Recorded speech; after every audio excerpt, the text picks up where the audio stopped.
मान्यवर मित्रों, सागर एस्ट्रो ज्योतिष चैनल में आपका हार्दिक स्वागत है। साथियों, आज मैं आपके बीच एक बहुत महत्वपूर्ण वीडियो लेकर के आया हूँ, जिसमें कुछ जातकों का प्रश्न है, क्या मेरा विवाह होगा। विवाह के बारे में जानना चाहते हैं। और साथियों, ऐसा कौन है जो विवाह के बारे में न जानना चाहता हो। हर आदमी विवाह करना चाहता है, हर जातक का विवाह करना चाहते हैं। उनका प्रश्न होता है कि मेरा विवाह होगा। आगे उनका प्रश्न होता है कि उनका जीवन साथी कैसा होगा, उनकी संतान होगी या नहीं होगी, संतान कैसी होगी। ये बात के प्रश्न हैं, लेकिन सबसे पहला प्रश्न बनता है कि मेरा विवाह होगा। विवाह की जिज्ञासा सबको होती है,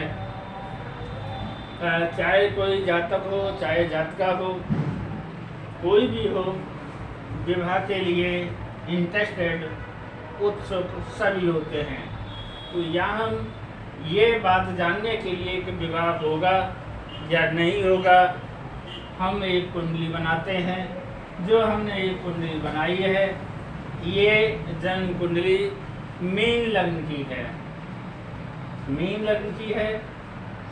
इसमें पहले भाव में मीन राशि है, दूसरे भाव में मेष राशि है, तीसरे भाव में वृष राशि है, चौथे भाव में मिथुन राशि है, पांचवें भाव में कर्क राशि है, छठे भाव में सिंह राशि है, सातवें भाव में कन्या राशि है, आठवें भाव में तुला राशि है, नौवें भाव में वृश्चिक राशि है, 10वें भाव में धनु राशि है, 11वें भाव में मकर राशि है और 12वें में कुंभ राशि है।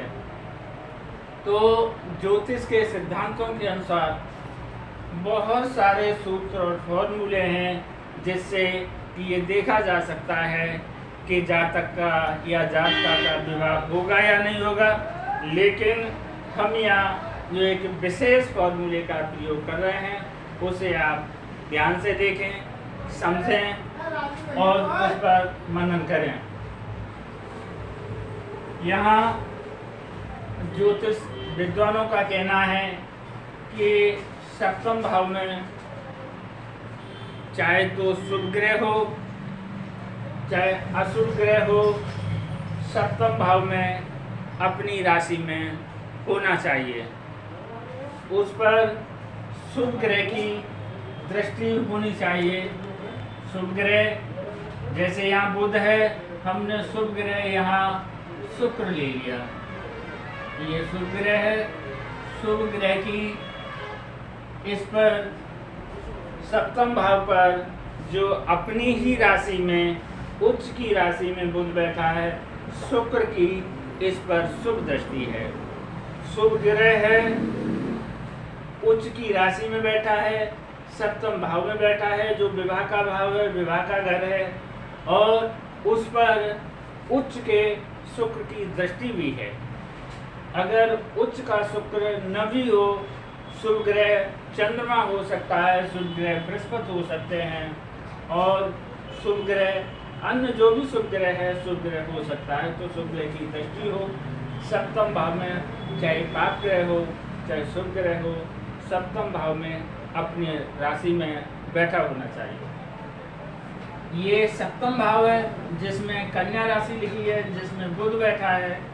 इस पर किसी भी पाप ग्रह की दृष्टि और राशि नहीं होनी चाहिए। इस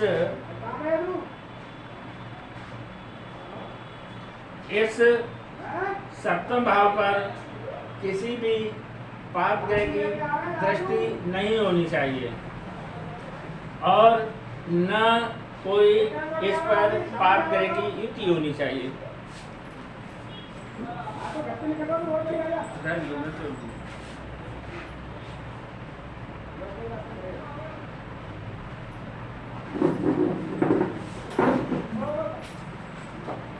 सप्तम भाव पर किसी पाप ग्रह की युति और दृष्टि नहीं होनी चाहिए। तो मान्यवर मित्रों, मेरा कहना ये है कि ये विवाह योगों में से एक उत्तम योग है, जिस योग में सप्तम भाव में अपनी ही राशि में शुभ ग्रह बैठा हुआ है।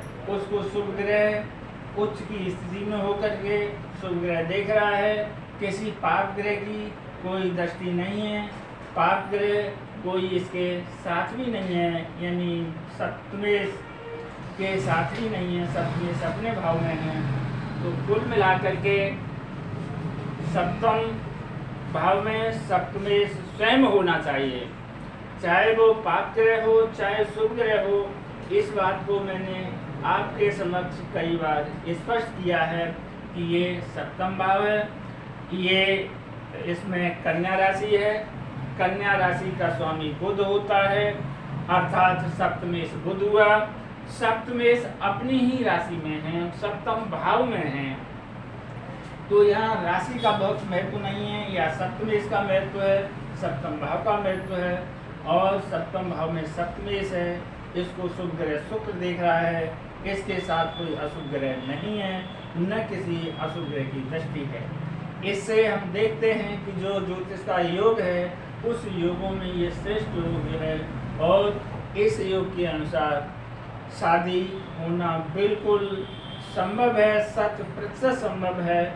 जिस किसी की कुंडली में इस तरह का योग है, जिस जातक जातिका की कुंडली में इस तरह का योग है, तो उसकी शादी अवश्य होगी और निश्चित होगी। ये मेरा मानना है, ज्योतिष विद्वानों का मानना है, ज्योतिष शास्त्र का मानना है। अतः जो जातक ये जानना चाहते हैं कि मेरा विवाह होगा या नहीं होगा, इस योग को देखें। जिनकी कुंडली में ये योग है उनका विवाह अवश्य होगा, हर हाल में होगा। और जो है इस बारे में मेरा भी कहना है कि ये योग श्रेष्ठ है और ऐसे जातकों का विवाह अवश्य होगा। तो मैं आपसे कहना चाहता हूँ कि इस बारे में मेरा विवाह होगा या नहीं होगा, और भी अगर आप जानकारी करना चाहते हैं तो इस कुंडली के नीचे इस वीडियो में 9451841122 मोबाइल नंबर पर मुझसे संपर्क करें और जानकारी करें। धन्यवाद।